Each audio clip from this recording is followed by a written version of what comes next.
Papo Literário. Apoio Cultural, Prêmios Editora, imprimindo ideias, despertando a conscientização. Estamos de volta com o Papo Literário. Há 70 anos, terminou a Segunda Grande Guerra Mundial. O conflito deixou milhares de mortos e muitas cidades destruídas. Mas mesmo nesse período sangrento, também foi possível viver experiências curiosas, românticas e até divertidas. É o que mostra o livro Histórias de Guerra e Paz, de Raimundo Cleito Pape Barbosa, que foi um dos pracinhas da FEB, Força Expedicionária Brasileira.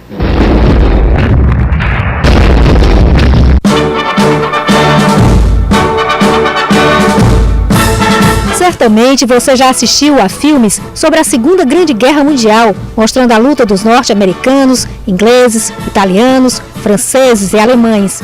Mas a participação dos brasileiros nesse conflito ficou meio esquecida com o passar dos anos, embora a atuação da FEB, Força Expedicionária Brasileira, tenha contribuído significativamente para a vitória aliada na Itália. O cearense Raimundo Cleito Pape Barbosa, de uma família tradicional do Ceará, participou dessa guerra como soldado e narrou essa experiência no livro Histórias de Guerra e Paz, publicado pós-mortem pela família dele. O livro conta a história do meu avô durante a guerra, basicamente, mas fala desde o processo dele aqui em Fortaleza, no 23BC, quando ele foi para o Rio, também do batalhão de lá, até ele ser convocado para a guerra. Quando ele foi convocado para a guerra, para ele foi uma surpresa, mas muitos ex-combatentes, amigos dele mesmo, não queriam ser convocados, não queriam deixar as famílias, não queriam deixar seus lares. Para ele foi uma surpresa, mas ele era apaixonado pela Itália e ele aceitou o desafio. Ele acabou não ficando na linha de frente dos combatentes, porque ele era um excelente intérprete, ele falava inglês fluente. Então, para ele ficou mais como intérprete dos americanos. Para ele foi muito bom, até para a sobrevivência dele, né, durante a guerra.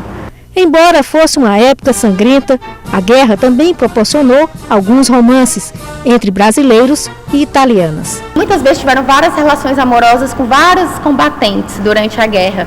E o meu avô conta algumas histórias amorosas dele também durante o período da guerra, como é o caso da Flora, uma namorada que ele teve, que ele andava 12 quilômetros para poder vê-la toda noite e voltava. Sendo que muitas vezes, quando voltava da casa da Flora, já às 20 horas era a hora que ele tinha que se recolher. Então ele voltava 10 horas e ao invés dele voltar pela estrada, que eram os 12 quilômetros, ele tinha medo da patrulha pegar e ele ia pelo mato.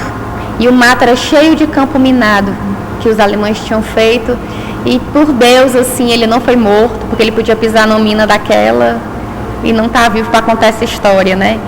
Então, assim, o livro é bem interessante porque ele é bem biográfico e a gente se sente na guerra. A neta do autor, Tatiana Sobreira, lamenta que a memória dos pracinhas esteja esquecida no Brasil, diferente do que ocorre com soldados em outros países. Muito pouca coisa foi publicado, o que me deixa mais ou menos consternada, porque o tratamento dado aos ex-combatentes brasileiros é totalmente diferente dado a ex-combatentes americanos, por exemplo. Ex-combatentes americanos têm vários filmes que tratam do assunto sobre a Segunda Guerra. A gente não viu um filme sequer que desse honra aos nossos ex-combatentes brasileiros. Eu andei pesquisando e vi que um autor chamado Vicente Ferraz, que já dirigiu 2 filmes, desde 2008 está batalhando no filme sobre a FEB, que é a Força Expedicionária Brasileira, e tomara que ele venha a ser lançado, né? Eu aguardo ansiosa, porque os nossos ex-combatentes merecem. Quando eles voltaram da guerra, eles voltaram como heróis, na época do governo do Getúlio, foram bem aclamados pelo povo brasileiro, mas infelizmente ficou esquecido logo com o tempo. A gente quer fazer justiça, né? Eles merecem um respeito. Eles são mais respeitados fora do que aqui, por incrível que pareça.